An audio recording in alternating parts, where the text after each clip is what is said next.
ఒకరోజు టికో అనే కోతి అడవిలో తవ్వుతూ పాత శిలాపటం కనుగొంటాడు. ఆ పటంలో ఇంద్రధనుస్సు నేలని తాకే చోట అడవి కిరీటం దాగి ఉంది అని రాసి ఉంది. టికో తన స్నేహితులు లీలా గుగ్గిలం పక్షి, బోబో స్లోత్ను ఈ విషయం చెప్పి ప్రయాణం ప్రారంభిస్తాడు. ఇంద్రధనుస్సును అనుసరిస్తూ వారు అడవిలో ప్రయాణం మొదలు పెడతారు. జిగ్గీ అనే పాము వారికి ఎదురుగా వస్తుంది.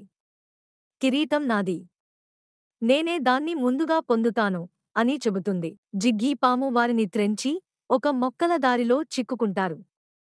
టికో తన తెలివితో అందర్నీ విడిపిస్తాడు. వారు ఒక పెద్ద నదిని చేరుకుంటారు. లీలా తేలియాడుతున్న మొక్కలను చూసి దాటే మార్గం సూచిస్తుంది. మధ్యలో ఒక మొసలి వచ్చి ఆగనివ్వదు.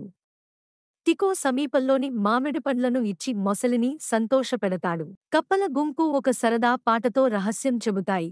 ఈ రహస్యం చెప్పలేకపోతే కిరీటం దొరకదు. టికో వారి రహస్యాన్ని సమర్థంగా ఊహించి కప్పల నుండి మార్గం తెలుసుకుంటాడు. జలపాతం వెనుక ప్రకాశించే గుహను వారు కనుగొంటారు. జిగ్గీ పాము మళ్లీ ప్రదేశంలోకి దూరేందుకు ప్రయత్నిస్తుంది.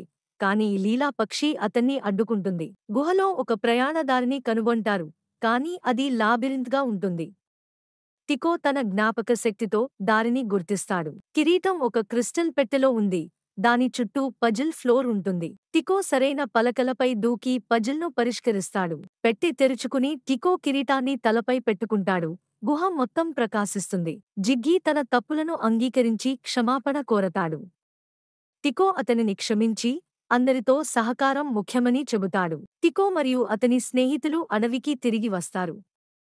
అక్కడి జంతువులంతా వారిని అభినందిస్తారు. కిరీటంతో టికో ఇప్పుడు అడవి సంరక్షకుడిగా మారతాడు. టికో టీం వర్క్, ధైర్యం, దయ నిజమైన సంపద అని తెలుసుకుంటాడు. Please subscribe to our channel.